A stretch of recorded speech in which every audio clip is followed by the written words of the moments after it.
कुबेर अपने गांव का सबसे अमीर व्यक्ति था। हमारी गाड़ी के पास में और ले जाइए लगी कुर्ती और स्टॉल और लोवर।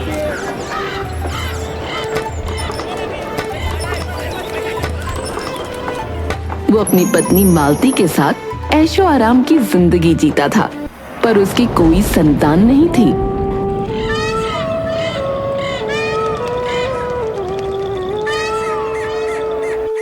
कई वर्षों बाद उसके यहाँ बेटे का जन्म हुआ। मालती ने उसका नाम शिवा रखा। अरे मेरा प्यारा शिवा, वो उसे बहुत प्यार करती है। मैंने तो कभी सोचा भी नहीं था कि भैया के घर में कभी संतान का जन्म होगा। मैंने तो सोचा था मैं अपने बेटे अजय को भैया की जायदाद का मालिक बना दूंगा। अरे आप रहने दीजिए, ये काम आपको पहले करना चाहिए था। मैं तो कह रही थी हम अजय को उन्हें गोद दे देते हैं, पर आपने मेरी एक ना सुनी। अब हमें भैया भाभी की चमचागिरी करते हुए जिंदगी बितानी पड़ेगी। शिवा के जन्म के बाद कुबेर का कारोबार खूब चलने लगा। उसने गांव में एक बहुत बड़ी हवेली बनवा ली। सुनिए, शिवा साइकिल की जिद कर रहा था। अभी वो छोटा है। 10 साल का हो गया है जी, अब नहीं गिरेगा।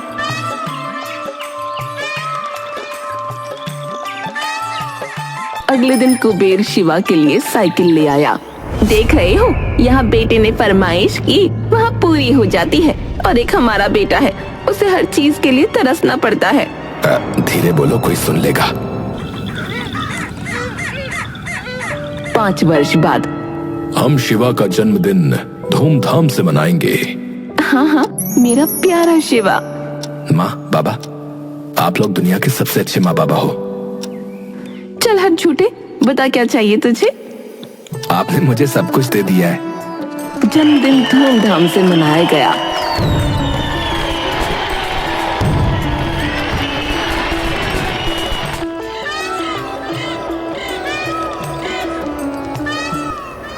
जी, आपने कुछ सोचा कि नहीं? नंदलाल उसके कान में कुछ कहता है।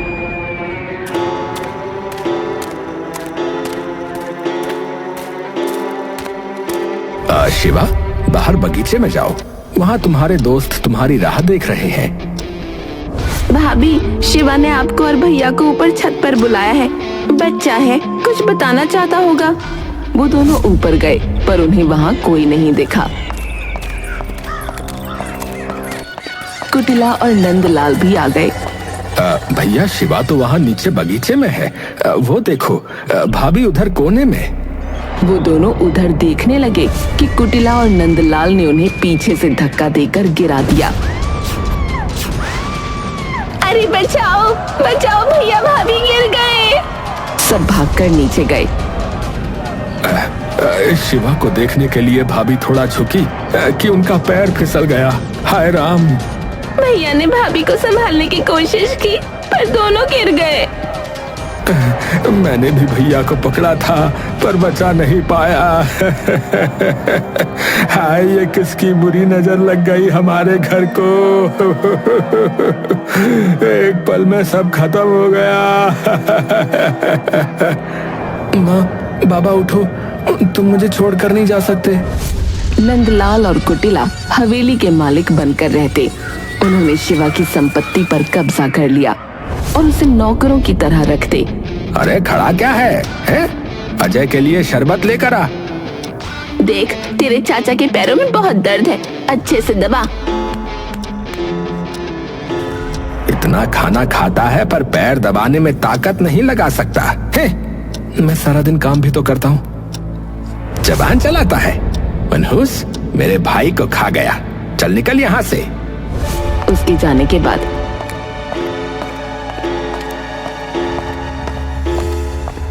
सुनिए जी, अब इसकी जबान चलने लगी है। ये हमारे लिए मुसीबत न खड़ी कर दे। इसे इस घर से निकालना पड़ेगा। इसे भी इसके माँ बाप की तरह छत से धक्का देकर मार दूं? नहीं, लोगों को शक हो जाएगा। इसके लिए कुछ और करना होगा। शिवा ने दरवाजे के पीछे छुपकर उनकी बातें सुन ली। कौन है वहाँ? मैं हूँ शिवा। मैं तुम दोनों को चाचा चाची समझता था, पर तुमने मेरे माँ बाबा को मार डाला। अजी से तो सच्चाई पता चल गई। तुझे भी मार देता हूँ। रुक, मैं तुम दोनों को छोड़ूंगा नहीं, बदला जरूर लूंगा, बता रहा हूं बदला जरूर लूंगा। वो घर से भाग गया और 2 दिन तक लगातार चलता रहा।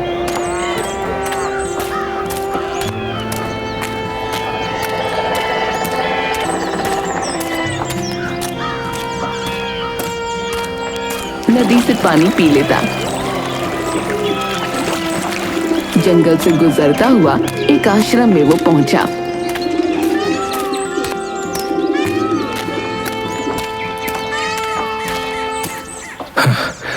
कोई है? पानी मिलेगा? बहुत प्यास लगी है।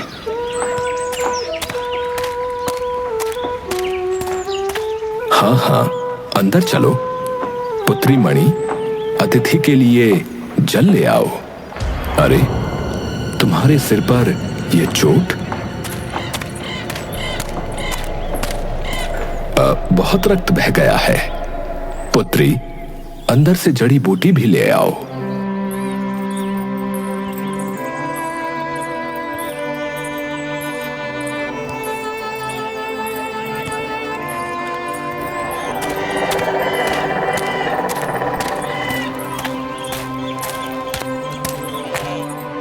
गुरु ने उसके माथे पर जड़ी लगाई।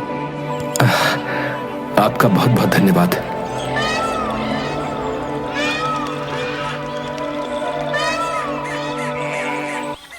पिताजी, भोजन तैयार है। आओ, तुम भी हमारे साथ भोजन करो, फिर चले जाना। तुम्हारा नाम क्या है पुत्र? शिवा। हर हर महादेव। आज तुम्हारे रूप में महादेव स्वयं मेरी कुटिया में पधारे हैं। जी, मैं तो एक साधारण मनुष्य हूं। आज के लिए तुम मेरी इस कुटिया में रहो, मुझे अच्छा लगेगा।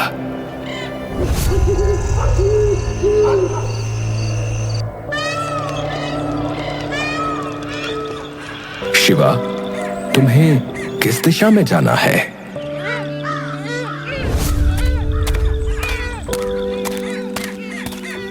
अब मैं नहीं जानता कि मुझे कहां जाना है। मेरा इस संसार में कोई नहीं है। माँ बाबा थे और तुम चुप क्यों हो गए पुत्र? शिवा ने उन्हें पूरी बात बताई। इसे भी इसके माँ बाप की तरह छत से धक्का देकर मार दो? नहीं, लोगों को शक हो जाएगा, इसके लिए कुछ और करना होगा। बेटा, इस संसार में भले और दुष्ट दोनों प्रकार के प्राणी रहते हैं। तुम्हारे साथ अन्याय हुआ है, अब तुम कहां जाओगे? नहीं जानता। यदि तुम इस आश्रम में रहना चाहो तो मुझे कोई आपत्ति नहीं है। मेरी धर्म पत्नी की मृत्यु हो चुकी है। इतने बड़े आश्रम में केवल मैं और मेरी पुत्री मणि ही रहते हैं। मेरे पास रहने का कोई स्थान नहीं है। यहाँ रहना ही ठीक होगा। गुरुजी, मैं यहाँ रहकर आपकी सेवा करूंगा।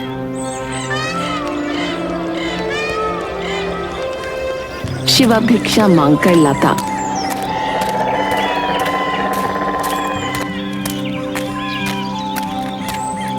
लकड़ियां काट कर लाता, सभी काम करता।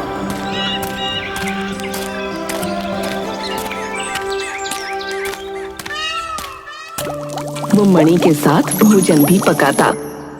मणि, गुरुजी अधिकतर समय ध्यान की अवस्था में रहते। इतनी कठिन तपस्या। पिताजी के पास कई शक्तियां और सिद्धियां हैं। कई बार तो मुझे भी बहुत हैरानी होती है। तुम तपस्या नहीं करती? ना बाबा, मुझसे ये सब नहीं होता। तुम सीखो ऐसी विद्या।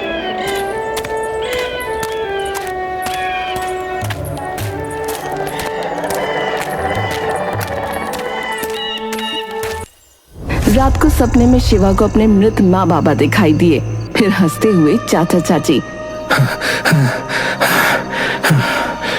मुझे बाबा की आत्मा को शांति पहुंचानी है।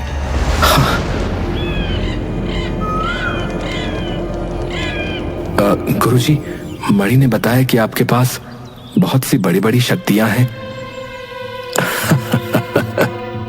हाँ है तो। मुझे भी बताइए ना, ये शक्तियां कैसे मिलती हैं? ये विद्या होती है पुत्र। इन्हें पाने के लिए कठिन साधना और तपस्या करनी पड़ती है। गर्मी में शरीर को जलाना पड़ता है और सर्दी में बर्फ बनाना पड़ता है। अब मैं करूंगा तपस्या, कठोर तपस्या।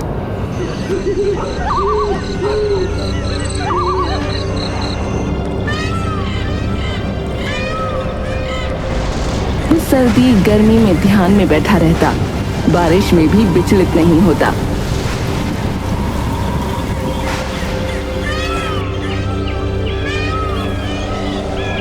पुत्र, अब तुम सिद्ध योगी बन गए हो। अपनी शक्तियों का उपयोग बिना सोचे समझे कदापि नहीं करना। जी गुरुजी।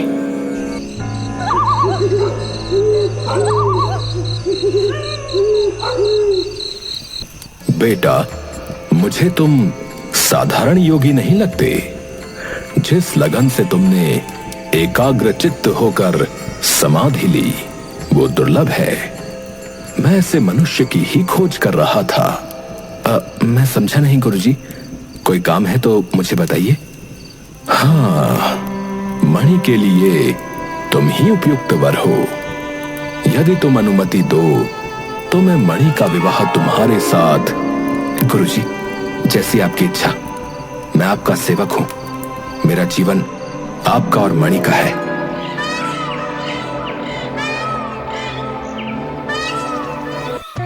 मणि और शिवा का विवाह हो गया। 2 साल बाद रात को सपने में शिवा को उसके मृत माँ बाबा दिखाई दिए, फिर हंसते हुए चाचा चाची।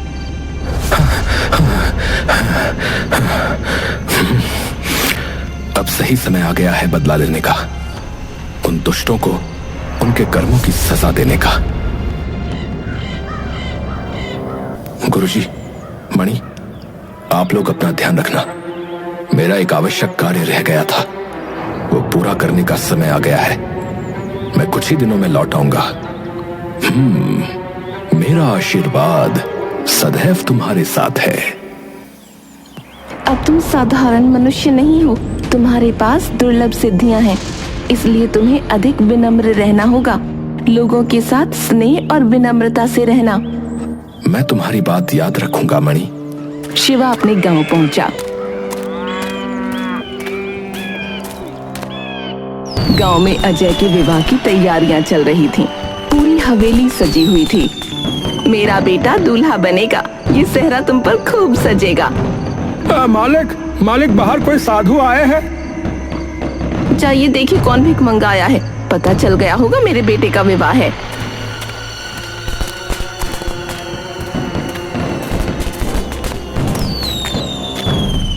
हाँ बाबा, बोलो क्या चाहिए। तुम मुझे क्या दोगे? तुमने तो खुद अपने भाई भाभी की हत्या करके शिवा की संपत्ति हड़प ली। कौन है तू? है कौन है? चल चल निकाल यहाँ से, चल। अरे भाई, अरे निकालो इसे, है निकालो। मैं शिवा हूँ। आज मैं अपने माँ बाबा का बदला लेने आया हूँ। बकवास मत कर, समझे? इसे धक्के मार कर निकालो भाई कोई। शिवा वहां से चला गया।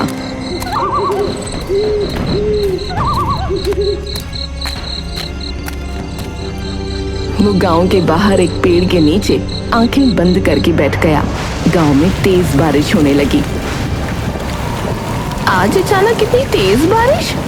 2 दिन तक गांव में लगातार बारिश होती रही। बाढ़ आ गई, फसलें खराब हो गईं, जानवर मर गए।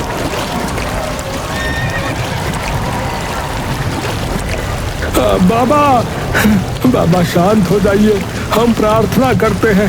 हम जानते हैं ये सब आप ही कर रहे हैं। आपका दोषी वो नंदलाल है, उसे सजा दीजिए। हम सब तो निर्दोष हैं, हमने कुछ नहीं किया बाबा जी। हमारे जानवर मर गए, हम भी मर जाएंगे बाबा। शिवा की आंखें खुली और तेज आंधी आने लगी। गांव के घर टूट गए, हवेली के गिरने से कुटिला, नंदलाल और अजय भी मर गए। आज माँ बाबा की आत्मा को शांति मिली होगी। शिवा आश्रम वापस पहुंचा।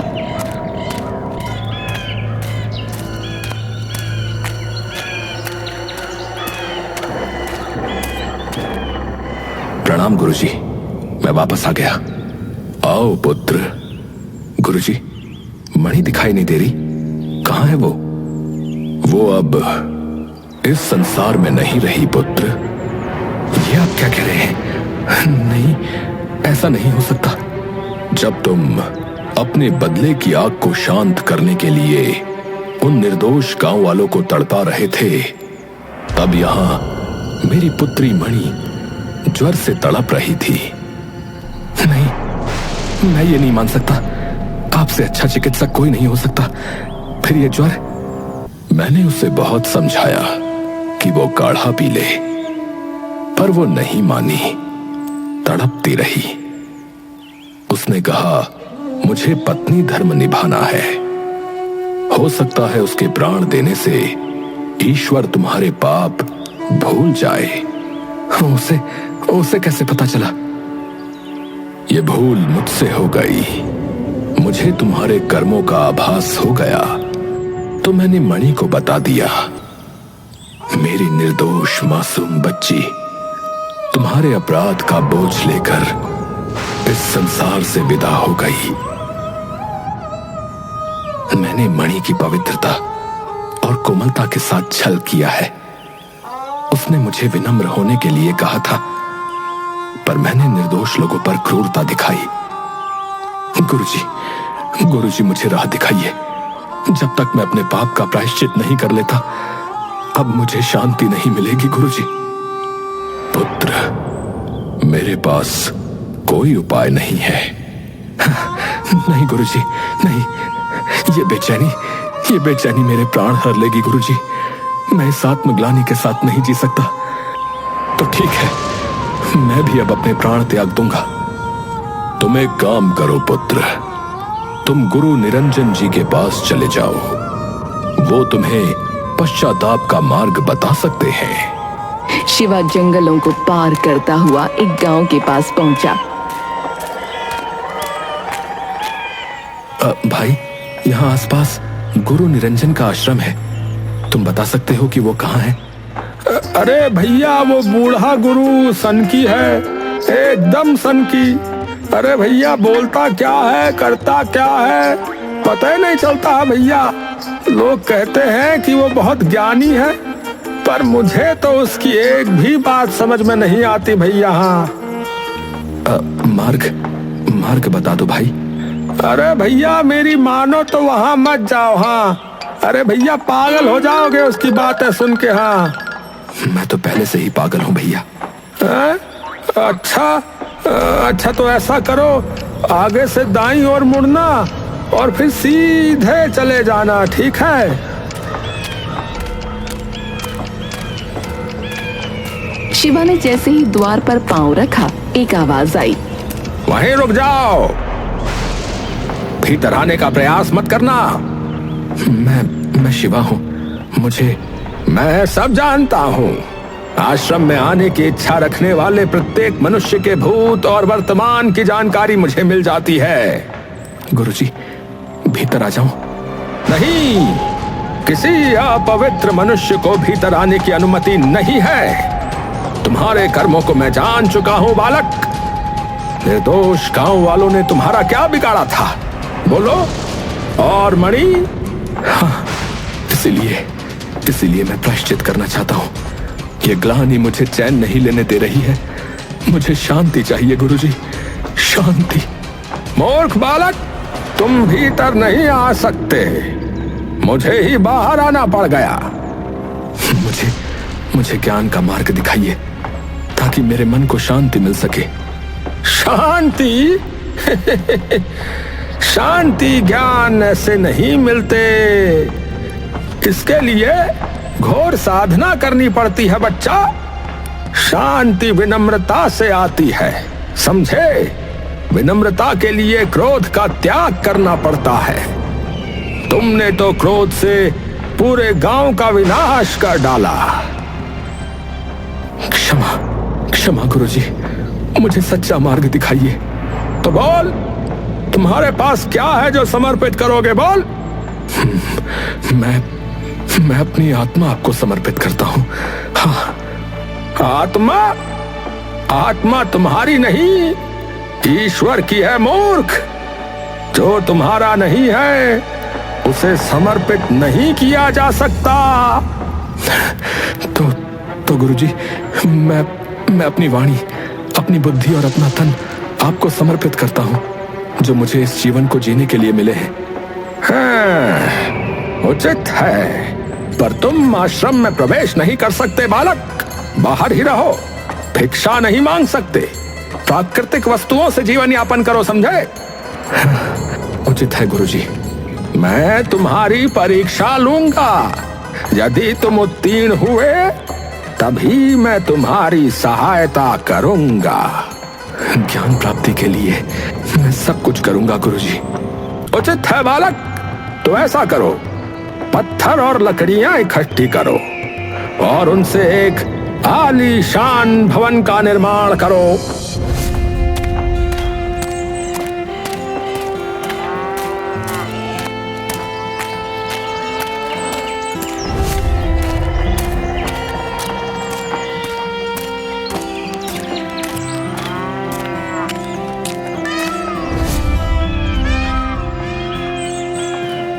शिवा ने दिन रात धूप में बरसात में बिना रुके भवन बनाया। गुरुजी, भवन बन गया। उचित है बालक, अब ऐसा करो, भवन तोड़ो और पत्थरों और लकड़ियों को जहां से लाए थे उसी स्थान पर ले जाकर वापस रखो। तुमने अपनी वाणी, बुद्धि और तन मुझे समर्पित किया है। तुम स्वतंत्र हो, जब चाहो जा सकते हो, पर मुझसे कोई प्रश्न नहीं कर सकते। शिवा ने सभी पत्थर और लकड़ियां वापस रखी।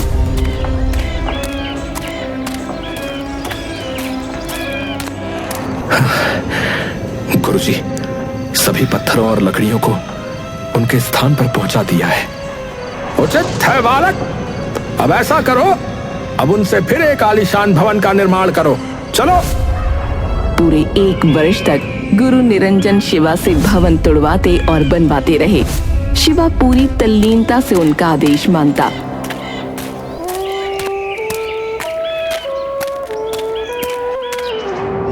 हाँ, मैं तुम्हें यही शिक्षा देना चाहता था। जो एक बार टूट जाता है बालक, वो वापस नहीं बनाया जा सकता। तुमने पत्थर और लकड़ियां तो वापस अपने स्थान पर रख दी, परंतु तुम्हारे क्रोध के कारण जिन निर्दोष गांव वालों और जानवरों के प्राण गए, क्या वो फिर से जीवित हो सकते हैं? बोलो। तुम मेरी परीक्षा में उत्तीर्ण हुए, अब तुम भीतर आ सकते हो। मैं तुम्हें सच्चाई, ज्ञान और शांति को पाने का मार्ग दिखाऊंगा। चलो भीतर आ जाओ बालक।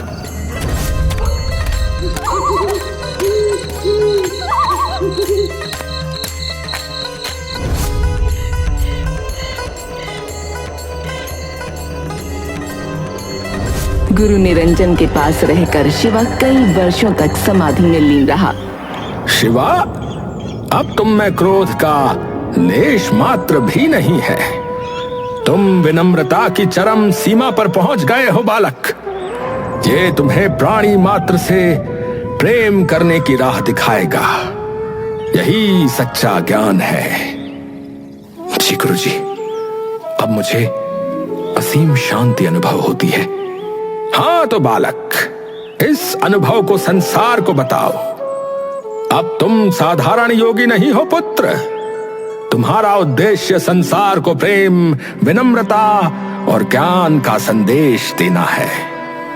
तो जाओ बालक, अपने ज्ञान का प्रकाश फैलाओ। मेरा आशीर्वाद सदैव तुम्हारे साथ है। बोल बम भोले।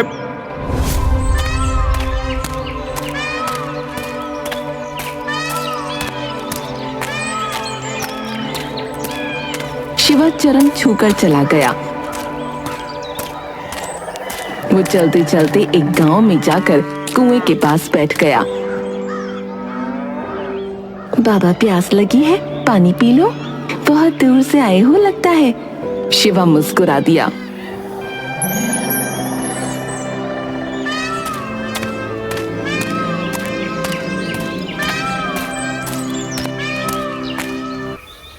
वो एक पेड़ के नीचे बैठ गया।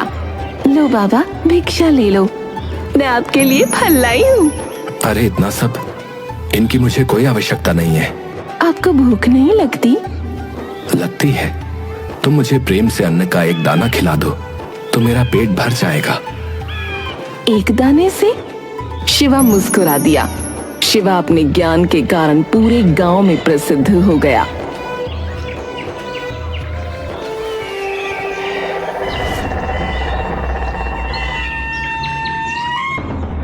हमने सुना है कि हमारे राज्य में एक सिद्ध योगी पधारे हैं। मंत्री जी, उन्हें आमंत्रित किया जाए।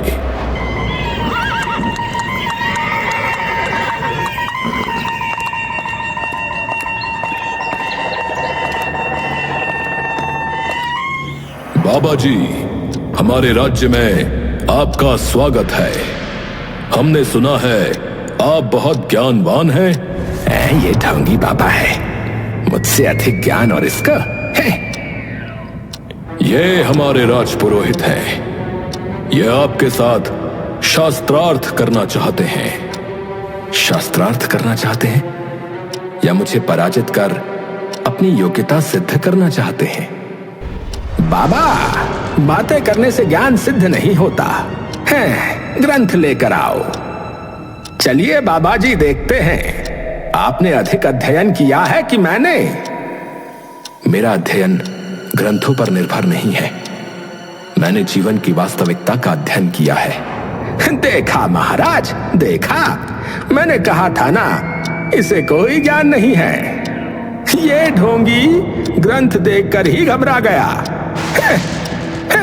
ढोंगी कहीं का। हे साधु महाराज, आपकी मुस्कान बहुत मोहक है।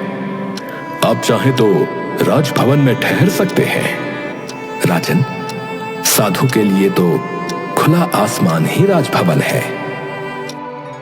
राजा ने इशारा किया तो सेवक अनाज, फल और वस्त्रों की थाली ले आए। आपने राजपुरोहित के साथ शास्त्रार्थ नहीं किया, परंतु फिर भी यह उपहार आपके लिए है। हमारी राजसभा से कोई भी खाली हाथ नहीं जाता। शिवा ने अनाज का एक दाना मुंह में डाल लिया। जीवन जीने के लिए इतना पर्याप्त है।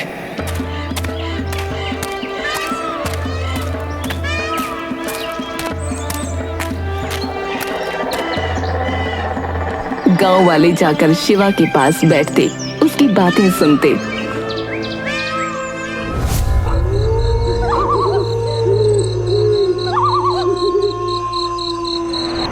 ये ढोंगी बाबा है, लोगों में कुछ अधिक ही लोकप्रिय हो रहा है और महाराज भी इसकी बातों से प्रभावित हो जाते हैं।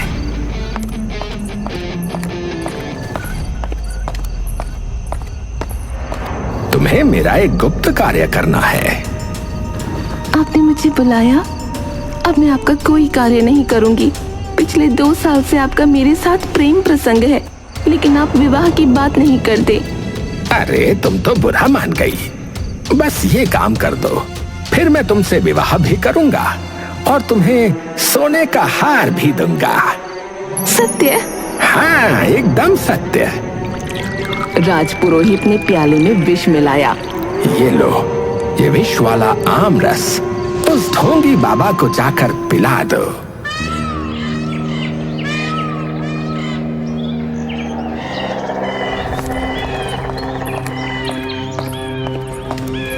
आओ आओ सुंदरी। बाबा देखो, मैं आपके लिए प्याला भर के आम रस लाई हूँ। और हाँ, आपको अभी मेरे सामने ये पीना पड़ेगा। इतना अधिक? मुझे पता है आप इतना अधिक नहीं लेते, पर मैं आपके लिए बहुत प्रेम से लाई हूँ।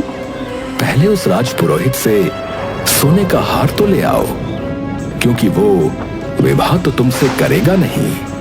सुंदरी ने उसे देखा। वो तुमसे विवाह नहीं करेगा क्योंकि वो पहले से विवाहित है। उसकी पत्नी उसके माता पिता के साथ अन्य राज्य में निवास करती है। मुझे माफ कर दो बाबा, मैं भटक गई थी।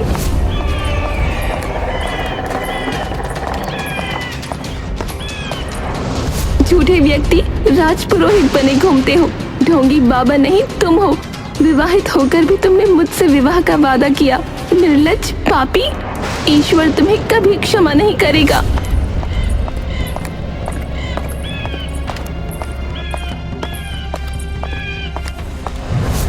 राजन, वो बाबा लोगों को भटका रहा है। ऐसे व्यक्ति का राज्य में रहना ठीक नहीं महाराज। वो आपकी उदारता का लाभ उठा रहा है। मैं बिना किसी उचित कारण के किसी भी साधु को अपने राज्य से जाने के लिए नहीं कह सकता। इसका उपाय है मेरे पास महाराज। आप उसे शास्त्रार्थ के लिए फिर से आमंत्रित कीजिए और ये शर्त रखिए कि या तो वो मेरे साथ शास्त्रार्थ करे, अन्यथा ये राज्य छोड़कर चला जाए। साधु बाबा, आपको राजपुरोहित के साथ शास्त्रार्थ कर अपनी योग्यता का प्रमाण देना होगा, अन्यथा इस राज्य से जाना होगा। उचित है। हाँ, ये शास्त्र देख रहे हो ना? चलो इसका सार बताओ।